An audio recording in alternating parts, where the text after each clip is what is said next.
Hindi club में फिर से आपका एक बार स्वागत है। ये वीडियो विशेष रूप से सीटेट से संबंधित है। आज इस वीडियो में क्विक रिवीजन करेंगे बाल विकास एवं शिक्षा शास्त्र को। बहुत तेजी से ध्यान से समझिएगा। सबसे पहले इसमें हम नकारात्मक शब्दों को देखेंगे। नकारात्मक शब्द क्या होता है, तो अगर प्रश्न में पूछा है नहीं, तो ये वाला ऑप्शन जिसमें ये शब्द मिल जाएंगे उसी को टिक करना है। अगर कोई क्वेश्चन पूछा जाता है और उसमें 4 ऑप्शन होते हैं, ये तो जानते ही हैं आप, 2 3 4। ये चारों ऑप्शन में से एक ऑप्शन सही होता है, बाकी 3 गलत होते हैं। उसमें इन शब्दों को देख लीजिएगा और आराम से उसे काट दीजिएगा। जिसमें ये शब्द नहीं मिलेंगे वो सही हो सकते हैं। तो क्विक रिवीजन के रूप में इसे करते हैं। पहले नकारात्मक शब्द, इसके बाद करेंगे सकारात्मक शब्द, उसके बाद प्रत्येक टॉपिक से जल्दी से तेजी से करेंगे। तो ध्यान से समझिएगा। एक दो अपवाद छोड़ दिया जाए तो अगर किसी में मिले रटना, तो अगर प्रश्न में नहीं शब्द लगा है तो यही ऑप्शन टिक होगा। नहीं शब्द नहीं लगा है तो ये ऑप्शन आप काट के वहां से हटा देंगे। क्लियर। रटना हो, याद करना हो, कंठस्थ करना हो, केवल हो, डांटना या मारना, पीटना या फटकारना लिखा हो, या परीक्षा के लिए छात्रों को तैयार करना या पढ़ाना लिखा हो, तो वो ऑप्शन कटेगा। इसके अतिरिक्त है अंक के लिए छात्रों को तैयार करना या पढ़ाना लिखा हो, वो कटेगा। स्वार्थ या स्वार्थी बनाना हो, किसी छात्र का पक्षपात करना हो, यानी पक्षपात शब्द मिल जाए, तुलना करने वाला या शब्द मिल जाए, केवल पक्षपात मिले तो भी काट दीजिएगा, केवल तुलना करने मिले तो भी काट दीजिएगा, कहीं वर्गीकरण करना मिल जाए वो भी काटिएगा। इसे पढ़ भी लीजिए। छात्रों का तुलना करना हो, छात्रों का वर्गीकरण करना हो, समय व्यतीत करने के लिए छात्रों को पढ़वाना हो, जैसे हमने कह दिया निम्नलिखित में से कौन सा ऑप्शन विकल्प छात्रों के लिए लाभकारी नहीं है, उसमें एक ऑप्शन दे देगा कि समय व्यतीत करने के लिए छात्रों को पढ़वाना। नहीं होता कि बच्चा को खड़ा करा दिया, अब रीडिंग डालो तुम, तो ये अगर कोई ऑप्शन दे देगा तो उसे देख के ही काट के हटा देना। कठोर अनुशासन की बात हो, जैसे बच्चा बहुत मतलब शरारत करता है, गलती करता है, कि इसके लिए क्या करना चाहिए, उसमें एक ऑप्शन लगा देगा कि कठोर अनुशासन बना के रखे, उसे मारे पीटे, ये सब ऑप्शन मिलेंगे, काट के हटा देना। कठोर अनुशासन मिले, नियंत्रण में रखना मिल जाए कि बच्चों को किस किस तरह रखना चाहिए, उसमें एक ऑप्शन मिल जाए कि स्वतंत्र रखना चाहिए, एक ऑप्शन मिल जाए नियंत्रण में रखना चाहिए, नियंत्रण वाला ऑप्शन क्या हो जाएगा, कट जाएगा।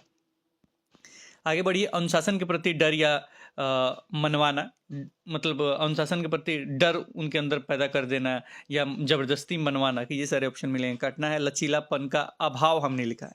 अगर केवल लचीलापन निकले, एनसीएफ 2020 से भी हमने एनसीएफ कर दिया, सॉरी, एनईपी 2020 से भी क्वेश्चन पूछे या एनसीएफ 2005 से भी क्वेश्चन पूछे, उसमें अगर लचीलापन है तो ठीक है, ऑप्शन टिक हो जाएगा। लेकिन अगर वहां लिख दे अभाव के साथ लगा दे कौन सा शब्द, का अभाव, तो वो गलत हो जाएगा। इसके बाद आगे चला जाए तो लाचार से सहानुभूति या स्नेह देना। कोई लाचार है, कोई दिव्यांग है, कोई किसी चीज से ग्रसित है, दिक्कत वगैरह है, उसके साथ आप सहानुभूति या स्नेह पैदा करते हैं तो ये गलत हो जाएगा। लाचार छात्रों को किसी अन्य विद्यालय में भेजना, आपके विद्यालय में आता है और किसी अन्य विद्यालय में कहे नहीं नहीं यहाँ नहीं पढ़ सकता, ये तो मतलब कम दिखता है, अच्छा ये प्रॉब्लम है, वो प्रॉब्लम, किसी अन्य में जाओ, तो ये गलत हो जाएगा। किस तरह गलत हो जाएगा, समावेशी शिक्षा के अंतर्गत ये गलत हो जाएगा, किसी अन्य विद्यालय वाला। कमजोर छात्रों को ट्यूशन पढ़ाना, जैसे में हो जाए कि कमजोर छात्र है, उसके फादर से मिल लिया, अभिभावक से, नहीं नहीं इसको तो ट्यूशन भेजिए मेरे पास, तो ये कमाई का आपका जरिया हो गया, इसलिए इस तरह के ऑप्शन मिलेंगे तो क्या हो जाएगा, गलत हो जाएगा। कमजोर छात्रों को कोचिंग में भेजना है, कोचिंग करो, तुमसे नहीं होगा, जाओ कोचिंग करो, चाहे मेरे पास कोचिंग करने आओ, तो ये सारे ऑप्शन गलत होंगे। केवल तेज छात्रों पर ध्यान देना, होते हैं कुछ टीचर के केवल तेज छात्रों पर ध्यान देते हैं, तो ये भी ऑप्शन गलत होगा। सभी पे ध्यान देना, सभी का सर्वांगीण विकास करना आप ही का काम है। पूर्व ज्ञान से जोड़े बिना पढ़ाना, पाठ्य पुस्तक को दोहराने के लिए तेजी से पढ़ाना, बाहरी जीवन से जोड़े बिना, यहाँ देखिए जोड़े बिना हमने लिखा है, जोड़ के पढ़ाना मतलब जोड़ते हुए पढ़ाना, इससे बच्चा क्या होगा, रुचि पैदा होगा बच्चे में, तो ये ऑप्शन सही हो जाएगा। लेकिन जोड़े बिना, उससे बिना जोड़े पढ़ाना, ये गलत हो जाएगा। सबको समान अवसर ना देना, सबको समान अवसर देना पॉजिटिव हो जाएगा, ना देना अगर हो जाए तो गलत हो जाएगा। छात्रों को बिना रुचि या बिना रस के पढ़ाना गलत है। केवल पाठ्य पुस्तक पर ध्यान देना या बिना किसी गतिविधि के पढ़ाना, केवल शब्द में मिले तो गलत हो जाएगा। पाठ्य पुस्तक पर ध्यान देना केवल या बिना किसी गतिविधि के पढ़ाना, ये भी गलत। छात्रों में डर पैदा करना, इनाम देना, डर पैदा करना, ये ऑप्शन मिलेगा तो काट देना है। सही उत्तरों के लिए तैयार करना, ये भी गलत है। कठोरता से पालन करना, किसी चीज का कठोरता वगैरह शब्द मिले तो काट दीजिएगा। छात्रों की गलतियों को उनमें विचार की क्षमता नहीं होती, ये मानाना, तो ये भी क्या हो जाएगा, गलत ऑप्शन है। छात्रों की गलतियों को उनमें विचारों की क्षमता नहीं होती, ये मानना, ये गलत हो जाएगा। क्यों गलत हो जाएगा कि जो भी आप भी इंसान हैं, आप भी गलती करते हैं कि नहीं? तो यहाँ पे कहाँ हो जाएगा, विचार की क्षमता उनमें नहीं होती है। ठीक है, नॉर्मल तरीके से सोचा जाए तो ये उनके क्या मनोभाव चल रहा, क्या उनमें चल रहा, ये चीज़ पता चलता है आपको। किस तरह का शिक्षण विधि क्या अपनाए, ये सारी चीज़ पता ही चलती है अगर कुछ गलती होता है तो। ये नहीं कि उनमें विचार की क्षमता ही नहीं, ये कभी नहीं मानना चाहिए। नियमित रूप से केवल परीक्षा लेना ये भी गलत है, फाइनल परीक्षा के लिए तैयार करना ये भी गलत है। चुप्पी साधना, निर्देश या आदेश देना, संवेग संवेग में अगर दे दे, ध्यान, उत्तेजना, स्मृति, तो ये गलत है, ये संवेग नहीं है। भ्रांतियां उत्पन्न करना, अभाव पैदा करना, बजाय उपेक्षा, पुरस्कार और दंड कहीं ऑप्शन मिल जाए, गलत हो जाएगा। निरंतर तुलनात्मक मूल्यांकन मिल जाए तो गलत हो जाएगा। व्याख्यान देना मिल जाएगा, गलत हो जाएगा। प्रतियोगिता अवसर मिल जाए कहीं पे तो ये गलत हो सकता है। लेकिन एक जगह हमने देखा था सही था, अपवाद में एक जगह मिल जाएगा प्रतियोगिता अवसर, कोई ऑप्शन था ही नहीं पॉजिटिव, तो इसे केवल सही कर दिया गया था। मुझे क्वेश्चन नहीं याद है लेकिन अभी हमने कराया था सेशन में। बार बार या यांत्रिक अभ्यास आ जाए तो ये गलत है। बार बार जब भी शब्द मिले या यांत्रिक अभ्यास शब्द मिले तो ये क्या हो जाएगा, गलत हो जाएगा। बार बार से क्या होता है ना, नहीं होता है कि बोर फीलिंग वो आ जाता है। जैसे बार बार एक ही चीज़ में पढ़ाऊँ, एक ही चीज़ करूँ तो वो गलत हो जाता है। विद्यार्थियों के लिए श्रेणी निश्चित करना, ये भी क्या हो जाएगा, श्रेणी वगैरह वाला ऑप्शन गलत हो जाएगा। विद्यार्थियों के प्राप्तांकों के आधार पर उन्हें नामांकित करना गलत हो जाएगा। रिपोर्ट कार्ड में उत्तीर्ण अनुत्तीर्ण अंकित करने के लिए कहा जाना ऑप्शन गलत हो जाएगा। बच्चों को विद्यालय छोड़ने के लिए कहना चाहिए, ये गलत हो जाएगा।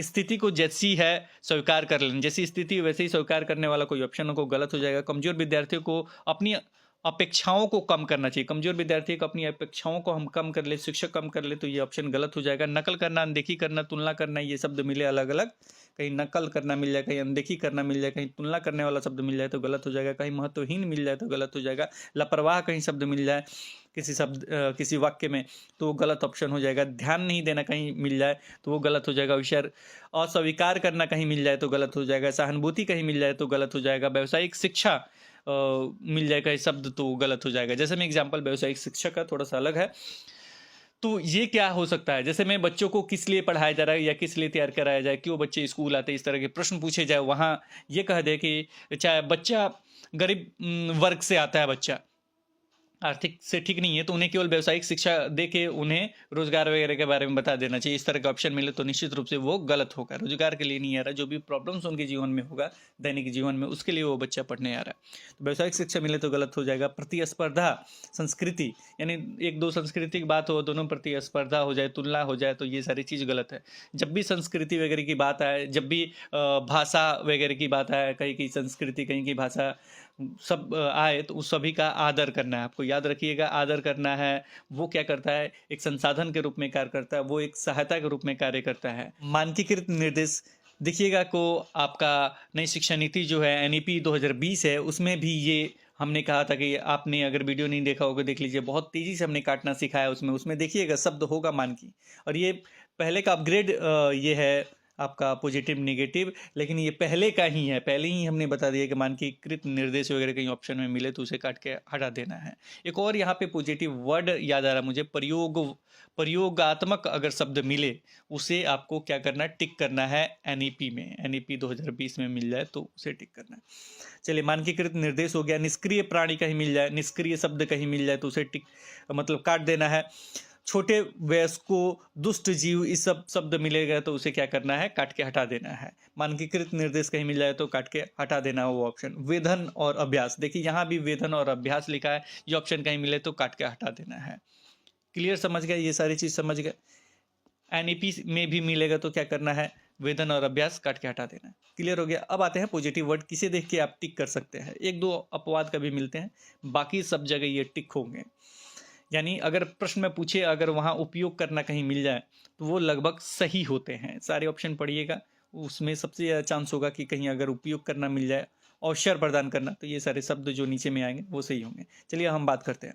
उपयोग करना, अवसर प्रदान करना, प्रयोग करना, करके सीखना। जैसे मैं क्वेश्चन पूछ दे कि निम्न में से कौन सा छात्र केंद्रित है, उसमें मिल जाए कोई करके सीखने पर बल देना चाहिए, तो वो ऑप्शन क्या हो जाएगा, सही हो जाएगा। क्योंकि बच्चे को करके सीखना चाहिए। इस तरह के शिक्षक को प्रावधान करना चाहिए। गतिविधि से संबंधित अगर कोई शब्द मिलता है तो वो सही होता है। दृश्य श्रव्य सामग्री या किसी अन्य सामग्री का प्रयोग वाला ऑप्शन सही होगा। जाने यानी भ्रमण से संबंधित कोई ऑप्शन होगा तो सही होगा।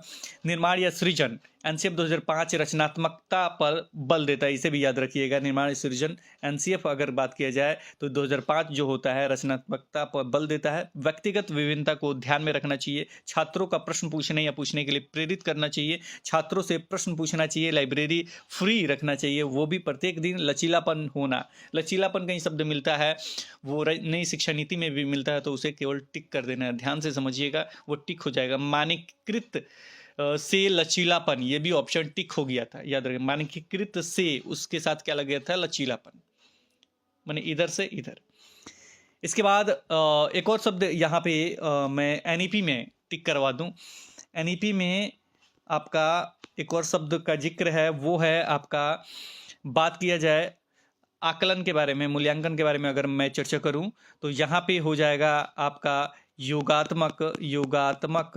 यह लिख नहीं पाया हूं मैं, योगात्मक से रचनात्मक, ये शब्द कहीं मिल जाए, रचनात्मक, तो इसे आपको क्या करना है, टिक करना है। योगात्मक से रचनात्मक कहीं शब्द मिल जाए कि इसे क्या करना है बाबू, आपको टिक करना है। लेकिन अगर मिल जाए रचनात्मक से योगात्मक तो उसे काट देना है, याद रखिएगा। को एनईपी 2020 से ये संबंधित है, नई शिक्षा नीति 2020 से संबंधित है। योगात्मक से रचनात्मक कहीं मिल जाए तो ये ऑप्शन टिक होगा।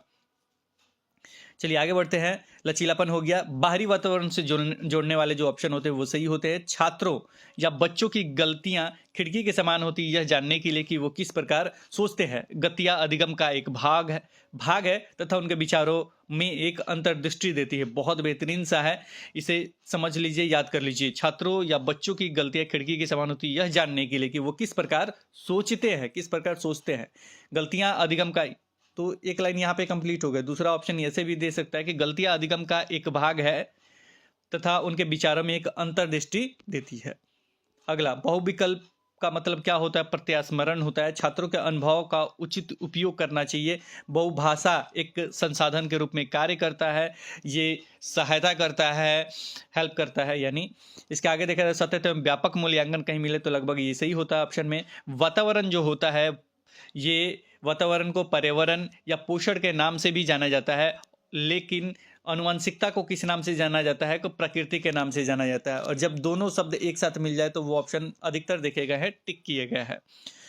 स्वतंत्र चिंता की छूट देना, स्वतंत्र चिंता करने का छूट देना, ये ऑप्शन मिले को टिक करना है। प्रेरित करना कहीं मिल जाए को टिक करना है। सृजनात्मकता कहीं मिले तो उसे आपको टिक करना है। सृजनात्मकता जो है अपसारी समाधान की पहचान है, अपसारी चिंतन से संबंधित है। सृजन एक से अधिक समाधान होता है। अपसारी मतलब क्या होता है, एक से अधिक समाधान होता है। मूल समाधानों के बारे में सोच सकता है, मूल समाधानों के बारे में क्या कर सकता है बच्चा, सोच सकता है। अब यहाँ पे मैं ये कहूँ कि कितना जोड़ेंगे या गुणा करेंगे कि 75 या 80 प्राप्त हो जाएगा, कि इसके क्या है बहुत सारे उत्तर हो जाएंगे। तो ये कौन सा चिंतन का प्रश्न है, कि ये अपसारी है। एक आता है अभिसारी, कि ये किससे संबंधित है, कि बुद्धि से संबंधित है। एक और चीज़ मैं बता दूँ, सृजनात्मकता है या अपसारी चिंतन वगैरह की जब चर्चा होगी तो यहाँ पे जो बच्चे होते हैं जो बहुत तेज तरार होते हैं, उसको क्या कहते हैं हम लोग, उसे कहते हैं प्रतिभाशाली, वो इसके साथ चला जाएगा। अगर बुद्धि की चर्चा की जाए तो वो अभिसारी होता है।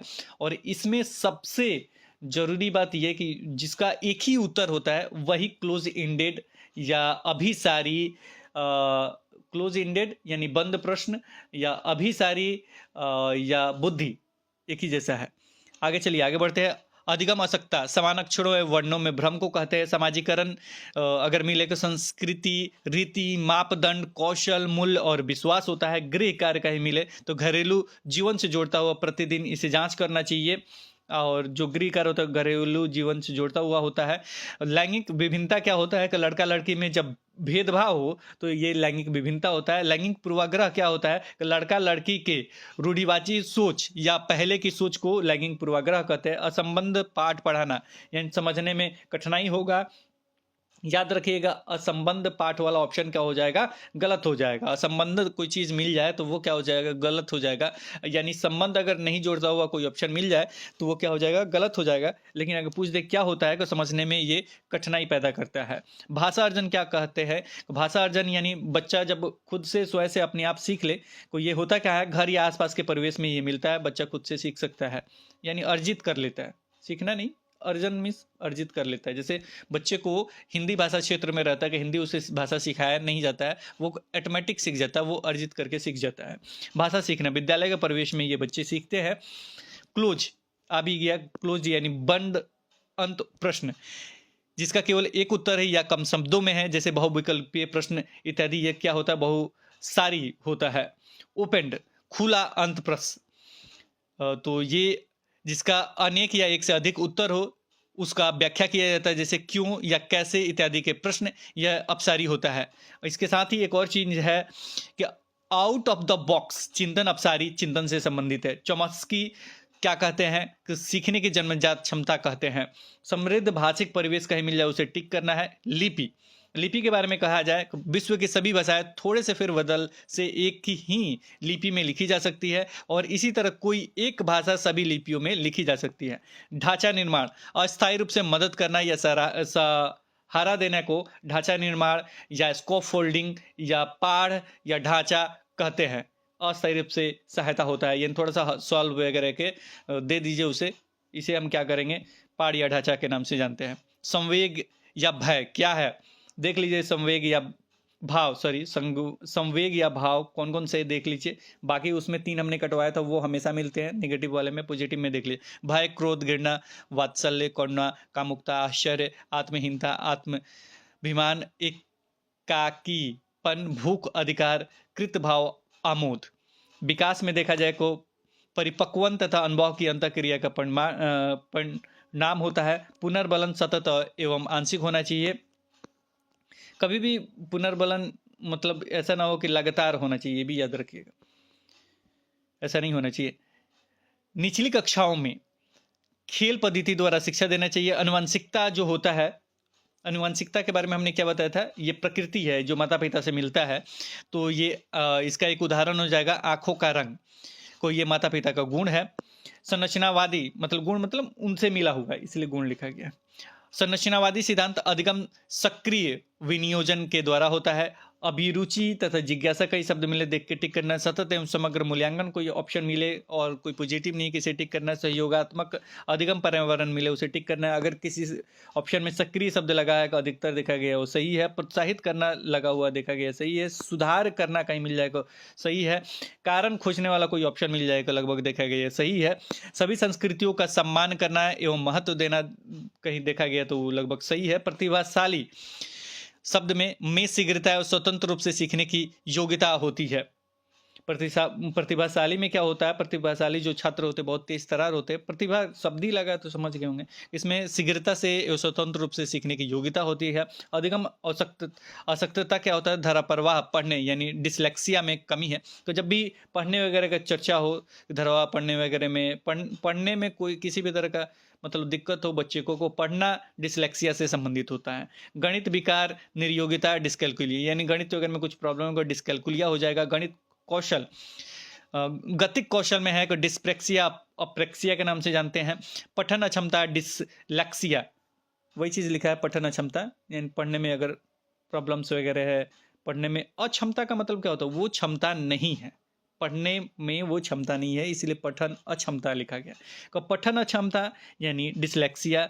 गणित अक्षमता डिस्कैलकुलिया। लेखन अक्षमता डिस्ग्राफिया।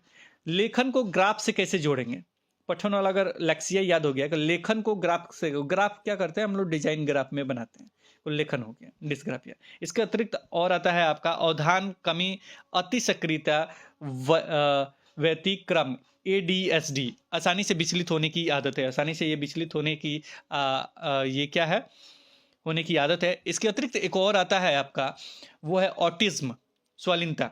स्वालीनता में क्या होता है, एक ही चीज़ बार बार होता है ना कि वो स्वालीनता होता है। बाकी इसमें हमने लिखा भी है कि स्वालीनता भी याद रखिएगा, जिसे ऑटिज्म के नाम से जानते हैं। वो भी एक तरह का प्रॉब्लम है बच्चे के साथ, बार बार करता है। इसके बाद है अगला कि सभी बच्चे सीखने के लिए स्वाभाविक रूप से प्रेरित होते हैं तथा सीखने में सक्षम हैं। सभी बच्चे, ये याद रखिएगा, सभी बच्चे यहां लिखा गया है, जिसके कारण इस तरह के ऑप्शन मिलेंगे सही होंगे। बच्चे को शाब्दिक या गैर शाब्दिक दंड देने के परिणाम होता है, क्या होता है कि उनके स्वयं के प्रति अवधारणा नष्ट होता है, इसलिए ये दंड वगैरह नहीं देना चाहिए, कि उनके स्वयं के प्रति अवधारणा नष्ट होता है। आगे बढ़ते हैं। अधिगम निर्योगिता वाले बच्चे की प्रगति का निरीक्षण करने के लिए संरचित व्यवहार पलक अवलोकन पद्धति सबसे उपयुक्त है। अगला है शीर्षगामी सिद्धांत या अधोगामी सिद्धांत। ये पूछा जाता है कि शीर्षगामी सिद्धांत विकास जो होता है सिर से पांव का, शीर्ष मतलब यहाँ शीर्षगामी लिखा ना, सिर है तो यहाँ पढ़ लीजिएगा शीर्षगामी सिद्धांत यानी सिर से पांव तक होता है। शीर्षगामी मतलब सिर से पांव। अधोगामी सिद्धांत, अधोगामी शिशु पहले अपने धड़ फिर अपने हाथ और पैर हिलाना सीखते हैं। याद रखिएगा, पहले धड़ फिर अपने हाथ और फिर पैर हिलाना सीखते हैं। ये किस सिद्धांत के अंतर्गत है? तो याद रखिएगा अधोगामी सिद्धांत के अंतर्गत है। अब चलिए विकास के बारे में हम पढ़ेंगे, बहुत तेजी से चलेंगे क्योंकि बहुत सारी चीजें क्लियर करना है। आप पढ़ते जाइए। मानव विकास मात्रात्मक और गुणात्मक दोनों होता है। अगर मानव विकास के बारे में गुणात्मक कहीं मिल जाए तो उसे भी आप टिक कर सकते हैं, बाकी सब नहीं मिलेगा। तो जीवन विकास जो होता है जीवन पर्यंत होता है। विकास की प्रकृति में सांस्कृतिक विविधताएं होती है। विकास का परिवर्तन होता है। विकास सामान्य से विशिष्ट की ओर बढ़ता है। विकास एक क्रम का पालन करते हैं। विकास का चरणीय सिद्धांत, याद रखिएगा, चरणीय सिद्धांत जो होता है, चरणीय सिद्धांत विकास की अनिरंतरता स्पष्ट रूप से जोड़ देता है। यही चीज हमने नीचे भी लिखा है। सभी विकास एक क्रम का पालन करते हैं, लेकिन विकास का चरणीय सिद्धांत विकास की अनिरंतरता पर स्पष्ट रूप से जोड़ देता है। चरणीय सिद्धांत की ओर अनिरंतरता, लेकिन बाकी सब क्या होता है? एक ही क्रम में होता है। विकास के सभी क्षेत्र महत्वपूर्ण है। सभी विकास परिपक्वन तथा अनुभव की अंतः या अंतरु लिख दिया गया, अंतः क्रिया का परिणाम होते हैं। विकास के व्यापक आयामों की सही पहचान क्या है? तो शारीरिक, संज्ञानात्मक, सामाजिक और संवेगात्मक करता है। पहचान जो करता है कौन करता है? को शारीरिक, संज्ञानात्मक, सामाजिक और संवेगात्मक करता है। कोई भी नाराज हो सकता है, यह आसान है, परंतु एक सही व्यक्ति के ऊपर सही मात्रा में सही समय पर सही उद्देश्य के लिए तथा सही तरीके से नाराज होना आसान नहीं है। यह संबंधित है संवेगात्मक विकास से। विकास में बदलाव किया जा सकता है। विकास बहुआयामी है, जिसका अर्थ है कि इसमें शारीरिक, भावनात्मक और सामाजिक विकास जैसे कारकों की गतिशील अंतः क्रिया शामिल है। विकास बहुदिशात्मक होता है और इसके परिणाम स्वरूप जीवन भर लाभ और हानि होती है।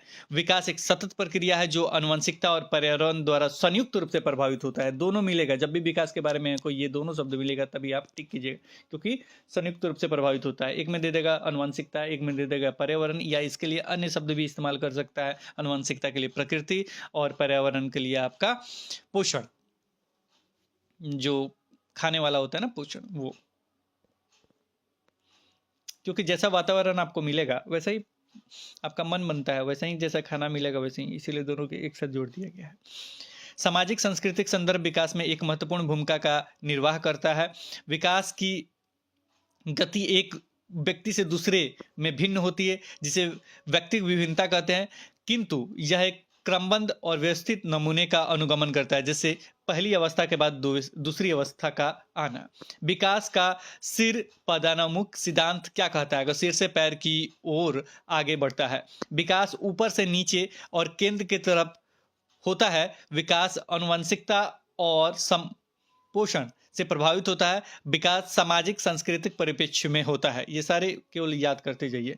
समीप दूराभिमुख दिशा, इसका मतलब क्या होता है? कि शरीर के केंद्र से बाहर की ओर। संवेदनशील अवधि क्या होता है? कि विशिष्ट क्षमताओं विकास के लिए इष्टतम अवधि होती है। शीर्षगामी सिद्धांत, विकास सिर से पांव तक होता है। विकास होता है सिर से पैर या पांव तक होता है। अधोगामी सिद्धांत, शिशु पहले अपने धड़ और फिर अपने हाथ और पैर हिलाना सीखते हैं। एक बच्ची चलने से पहले खड़ा होना सीखती है और बोलने से पहले बड़बड़ाना और क्रमबद्ध होता है का उदाहरण है। इसके साथ ही आगे हम आपको बताते चले कि अगर इस चैनल पे नए हैं तो सब्सक्राइब जरूर कर लीजिएगा। यहाँ पे आगे अपडेट मिलते रहेगा। लाइक शेयर जरूर कर दीजिएगा, तभी इसका नेक्स्ट वीडियो आपको मिलेगा। कोई एक बच्ची चलने से पहले खड़ा होना सीखती है और बोलने से पहले बड़बड़ाना सीखती है, तो ये किसका उदाहरण का विकास क्रमबद्ध होता है, इसका उदाहरण है। ये क्रम में हो रहा है, देख रहे हैं ना। विकास जो होता है शरीर के मध्य से बाहर की दिशा में होता है। गामक विकास, वैसे तो इसको बार बार लिखा गया है, अच्छे तरीके से लिखा गया है, लेकिन समझना क्या है तो यहाँ पे समझिएगा। गामक अगर शब्द कहीं मिल जाए, इसे भौतिक के नाम से भी जानते हैं। और ये जो होता है, यहाँ ऐसे कर लीजिएगा, ये जो होता है ये सिर से पैर की दिशा में होता है, बस यही। यानी बच्चा जो होता है सिर पे नियंत्रण सीखता है, उसके बाद चलना सीखता है, उसके बाद क्या सीखता है, चलना, सिर, उसके बाद चलना। समीपो दूरस्थ प्रवृत्ति, समीपो यहाँ पे हम पढ़ लेते हैं आपका अधोगामी विकास को। अधोगामी विकास को यहाँ पे ये जो शब्द है आपको क्या क्या मिला समझ लीजिए, तेजी से चल रहा है। गामक विकास, गामक को गामक कहते हैं या भौतिक कहते हैं, एक शब्द हो जाएगा। अनुदैर्ध्य दिशा में की ओर बढ़ता है, यानी ऊपर से नीचे की ओर बढ़ता है। और आपका पैर की दिशा में, यानी सिर से पैर की दिशा में शीर्षगामी के नाम से भी जानते हैं इसको। क्यों, नोट कर लीजिए। तो बच्चा पहले सिर पे नियंत्रण हासिल करता है, फिर चलने लगता है। इतना ही बस पॉइंट है गामक विकास में। गामक जिसे भौतिक के नाम से जानते हैं, शीर्षगामी के नाम से जानते हैं। सौ से सिर होता है कि सिर से पैर की दिशा में होता है, यह अनुदैर्ध्य दिशा में बढ़ता है। क्लियर, समझ गया। एक होता है समीपो दूरस्थ प्रवृत्ति, इसे अधोगामी विकास के नाम से भी जानते हैं। यह निकट से दूर तथा केंद्र से शरीर के कुछ दूर हिस्सों तक पहुंचता है, फिर अपने छोरे तक विकास करता है, यानी लास्ट तक विकास करता है। बाकी सब पढ़ना है, पढ़ लीजिए, और कुछ नहीं। आगे बढ़ते हैं। विकास आनुवंशिकता पर्यावरण दोनों द्वारा प्रभावित होता है। रंगों का रंग, बालों का रंग, ऊंचाई, तो ये आनुवंशिकी या आनुवंशिकता द्वारा पूर्ण निर्धारित किया जा सकता है। यानी जो माता पिता से जो गुण मिलते हैं उसे निर्धारित क्या क्या किया जा सकता है, पूछा जा सकता है माता पिता द्वारा कौन गुण आ जाएगा, ये आनुवंशिक निम्न में से कौन सा गुण है, मतलब क्या है जो माता पिता से मिल जाते हैं। कि आंखों का रंग हो, या उदाहरण में बालों का रंग की बात हो, या ऊंचाई के बारे में है, तो ये आनुवंशिक गुण है, यानी माता पिता से मिल जाता है। शैशवावस्था या प्रारंभिक बाल्यावस्था अवधि में शारीरिक वृद्धि तथा विकास तीव्र गति से घटित होता है। शैशव काल के बारे में बता दें, जन्म से 2 वर्ष तक का होता है। बाल्यावस्था जो होता है 2 से 11 या 12 वर्ष तक का होता है। इसमें 2-3 चीज हम यहाँ पे क्लियर कर देते हैं। शैशवावस्था जन्म से 2 वर्ष तक का होता है, क्लियर हो गया। और पियाजे के अनुसार भी देखा जाए तो जन्म से 2 वर्ष किसको कहते हैं, वही आपका इंद्रजनित गामक अवस्था को कहते हैं, यानी जिससे इंद्रियों से बच्चा सीखता है, वहां पे भी जन्म से 2 वर्ष है। इसमें एक और इम्पॉर्टेंट पॉइंट, जो भी पियाजे में आपका थ्योरी लागू होता है कि ये चीज मिलता है, वही चीज इसमें भी शैशव काल में लागू हो जाएगा। यानी जिस तरीके से हमने पियाजे, वाइगोस्की और कोहलबर्ग में पढ़ाया है, तीनों एक साथ हमने अभी पढ़ा है ना कुछ दिन पहले, तो वही चीज शैशव काल में लागू हो जाएगा। याद रखिएगा, शैशव काल जब भी आएगा को ये मत समझिएगा शैशव काल दिया है यहाँ पे सर जन्म से 2 वर्ष नहीं होगा, जन्म से 2 वर्ष ही होगा। और इसको शैशव काल नाम दे दे या सेंसरी मोटर, अंग्रेजी में सेंसरी मोटर या इंद्रजनित गामक अवस्था दे दे, ये दोनों शब्द एक ही है, याद रखिए। जो उसमें गुण वही इसमें गुण लागू होता है। बाल्यावस्था के बारे में बता दे।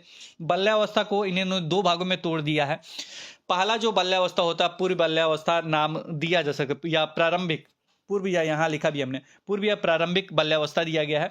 और ये जन्म से सॉरी नहीं होता है, 2 वर्ष के बाद, यानी शैशवावस्था के बाद होता है। को 2 वर्ष से 7 वर्ष तक आपको देखने को मिल सकता है, 2 से 7 वर्ष। और इसमें क्या कहा जाता है, पूर्व उसमें भी लिखा गया, क्या लिखा गया, पूर्व बाल्यावस्था लिखे, प्रारंभिक बाल्यावस्था लिखे, या लिख दे पूर्व संक्रियात्मक अवस्था। पियाजे के अनुसार पूर्व संक्रियात्मक अवस्था है, जो गुण उसमें है वही गुण इसमें भी रहेगा, एज भी सेम रहेगा। अब इसके बाद एक और बाल्यावस्था आ जाता है, इसमें लिखता है बाल्यावस्था, मध्य बाल्यावस्था लिख देगा, तो वो 7 से अब होता है, 7 से 11। तो मध्य बाल्यावस्था मिल जाए, उत्तर बाल्यावस्था मिल जाए, या आपको मूर्त संक्रियात्मक अवस्था मिल जाए, ठोस संक्रियात्मक अवस्था मिल जाए, ये सारे गुण एक ही हैं। सारे नाम, गुण क्या है, सारे नाम एक ही है। अब इसमें प्रश्न, जैसे एक एग्जांपल पे ले लेते हैं, इसमें जो भी बच्चे के अंदर गुण होगा तो वो इसी अवस्था में हो जाएगा। जैसे मैं एक एग्जांपल ले लेते हैं, अगर हम ये आपसे पूछे ऐसा, जैसे मैं एक उदाहरण आपको देते हैं, बच्चा किस अवस्था में ये समझेगा, किस अवस्था में ये समझेगा कि अगर कोई मूर्त, मतलब कोई वस्तु है, स्वयं उपस्थित होके उससे बच्चा कार्य कर रहा है, यानी अमूर्त रूप से किसी चीज पे नहीं सोच रहा है, स्वयं जो भौतिक रूप से मौजूद है या ठोस या मूर्त रूप से या स्वयं वो वस्तु मौजूद है उसके साथ कार्य कर रहा है, चाहे सीख रहा है, चाहे जो भी चीज कर रहा है, लेकिन वो वस्तु है उसके बारे में सोच रहा है, चाहे जो भी उसके बारे में बातचीत कर रहा है, लेकिन वो स्वयं मौजूद है वो वस्तु। तो ये किस अवस्था में वो गुण आएगा बताइए। हम आपको ऑप्शन दे देंगे। मूर्त मूर्त है या स्वयं वस्तु मौजूद है, भौतिक रूप से मौजूद है, तो जाहिर सी बात है पियाजे के अनुसार तो आप टिक कर दीजिएगा। कौन सा अवस्था टिक कीजिएगा? वही 7 से 11 वाला मूर्त संक्रियात्मक अवस्था या ठोस संक्रियात्मक अवस्था। लेकिन अगर ये दोनों शब्द हटा के मध्य बाल्यावस्था दे दे, तो इसे भी टिक कर दीजिएगा। अगर पूछ दे अमूर्त रूप से बच्चा सोच रहा है, यानी वस्तु मौजूद नहीं है फिर भी उसके बारे में बातचीत वगैरह कर रहा है, तो ये कौन सी अवस्था है? तो आपको एज पता है कि पियाजे के अनुसार 7 से 11 सॉरी, आपको पता है पियाजे के अनुसार अमूर्त अवस्था की एज क्या होती है? तो 11 से एबव होती है। 11 से एबव होती है कि 11 से एबव को किशोरावस्था के नाम से हम जानते हैं। नॉर्मली तरीके से किशोरावस्था, और पियाजे के तरीके से अगर देखा जाए तो उसे कहा जाता है अमूर्त अवस्था। तो अमूर्त रूप से किसी कार्य को करता है बच्चा। ऑप्शन में कौन सा ऑप्शन होगा? और उसमें ये ऑप्शन नहीं दिया है, यानी अमूर्त अवस्था नहीं दिया है, पियाजे वाला अवस्था नहीं दिया है, लेकिन किशोरावस्था दिया है। तो किसको टिक करेंगे? किशोरावस्था को टिक करेंगे। क्लियर समझ जाइएगा, कुछ शब्दों का हेरफेर हमने कर दिया है। हेरफेर मतलब ये कि अभी शब्द में से मेरे मुंह से अभी निकला ना कि सात वगैरह, ये सब में नहीं रहिएगा, ध्यानपूर्वक सुनिएगा। किशोरावस्था यानी 11 प्लस, और पियाजे के अनुसार भी 11 प्लस होता है, इसका नाम उन्होंने अमूर्त रखा है। क्लियर हो गया?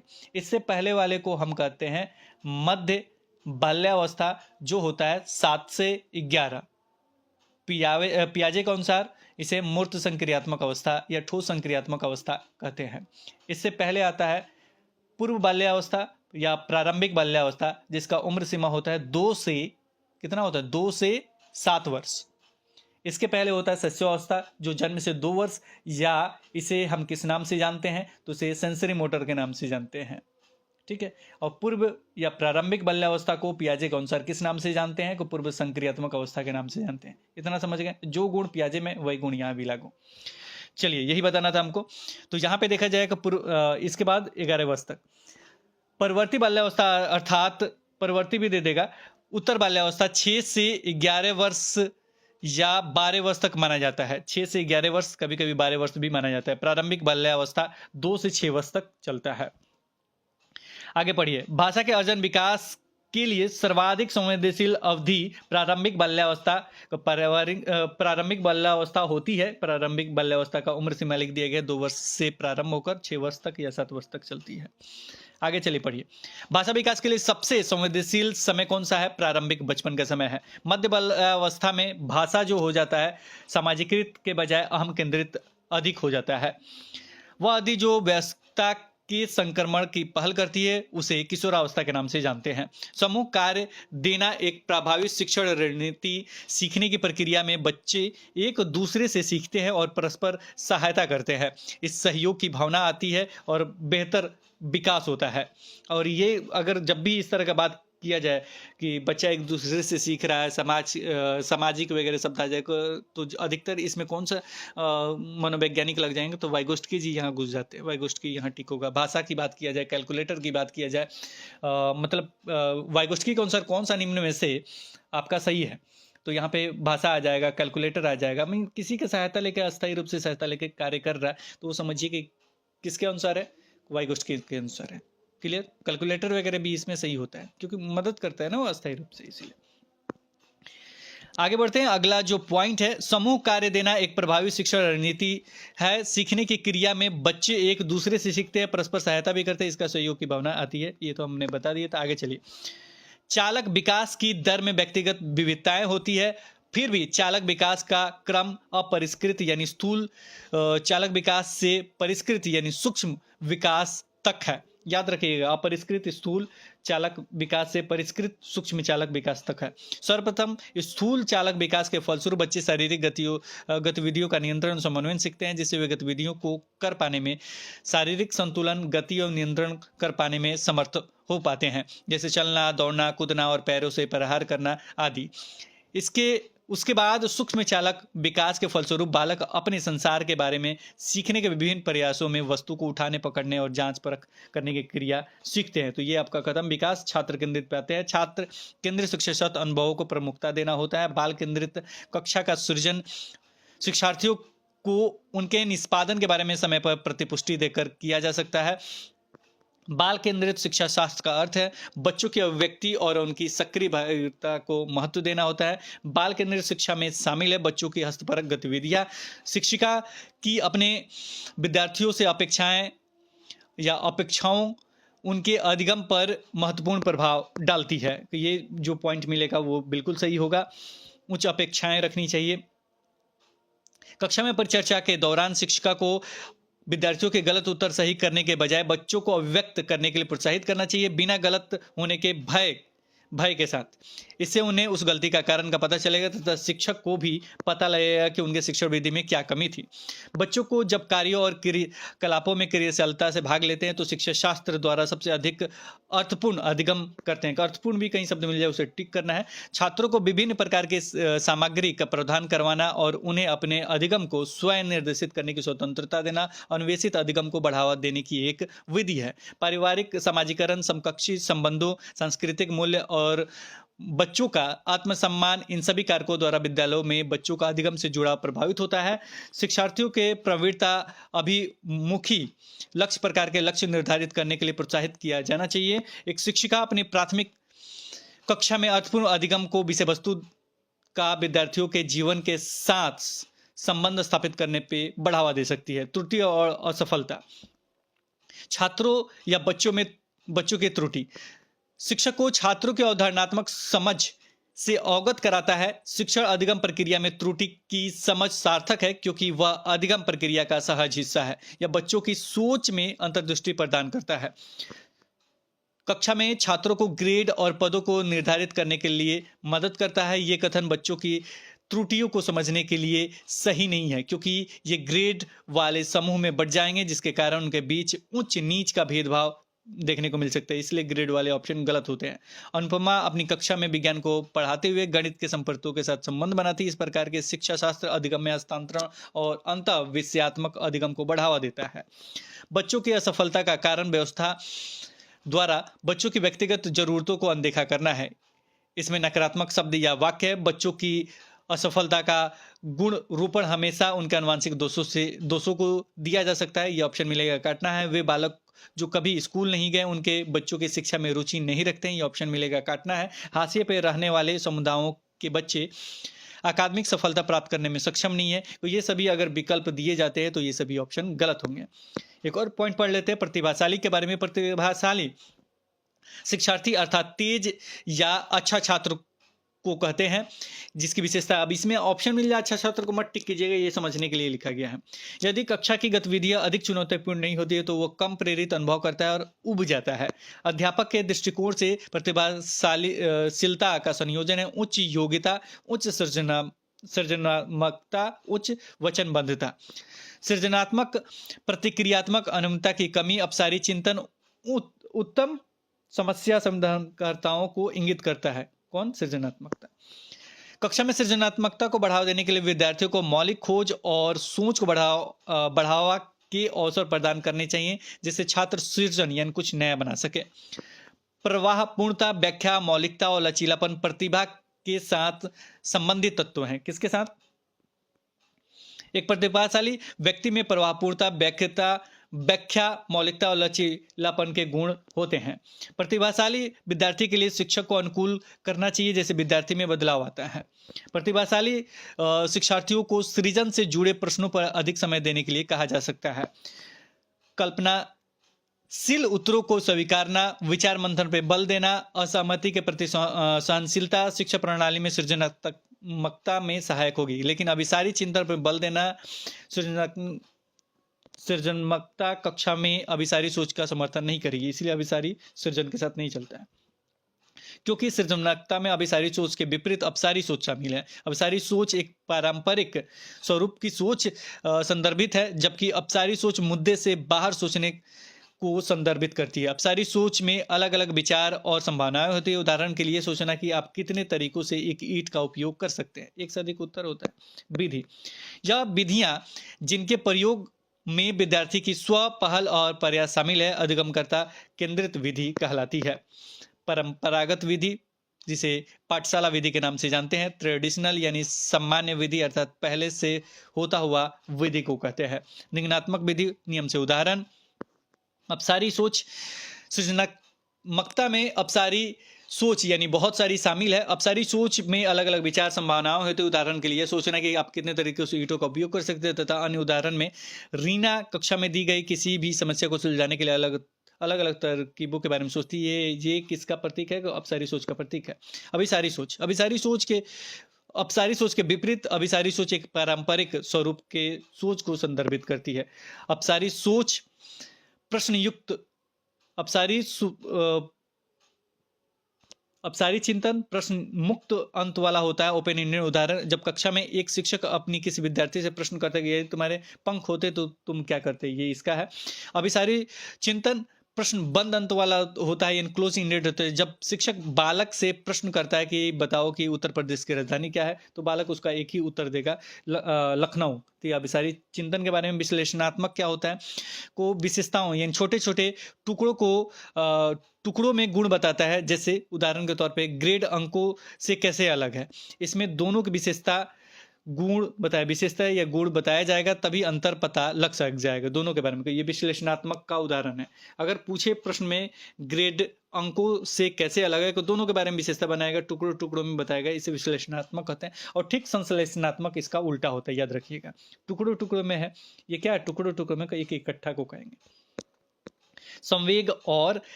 संवेग एवं संज्ञान के बारे में। सीखना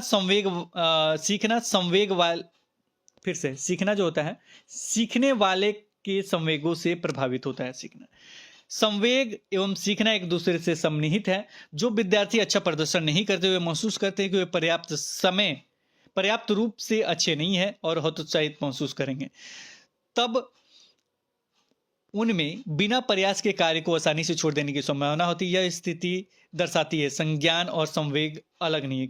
कौन सी स्थिति दर्शाती है कि संज्ञान और संवेग अलग नहीं है? संज्ञान और संवेग के बारे में किसी मनोवैज्ञानिक द्वारा अलग कहा गया है, शायद इसमें हमने अलग से लिखा होगा, नहीं लिखा होगा तो उसे कमेंट सेक्शन में लिखना चाहिए। इसके ठीक उल्टा अपोजिट सोचते हैं, कौन से मनोवैज्ञानिक है?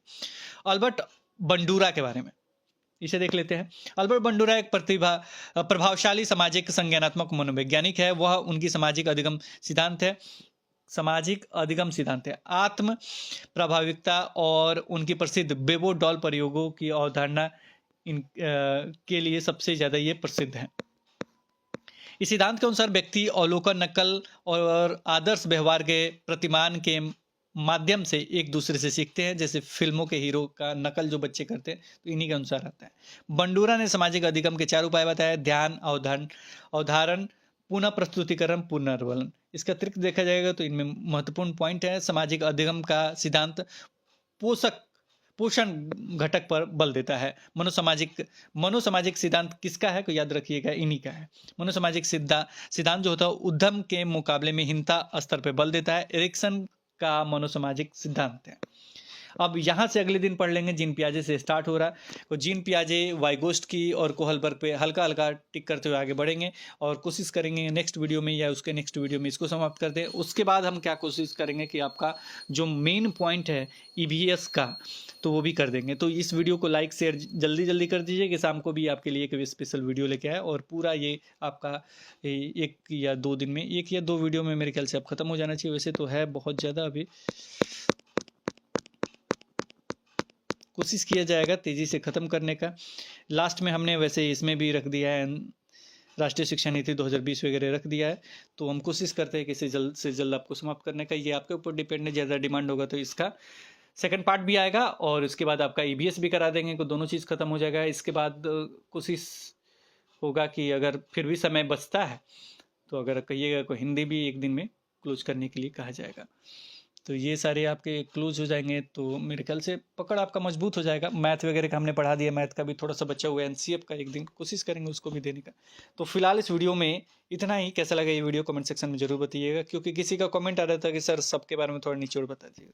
तो कमेंट सेक्शन में बताइए कैसा लगा वीडियो। फिर मिलेंगे एक नए वीडियो के साथ, तब तक देखते रहें, बने रहें हिंदी क्लब पे। धन्यवाद, बाय बाय।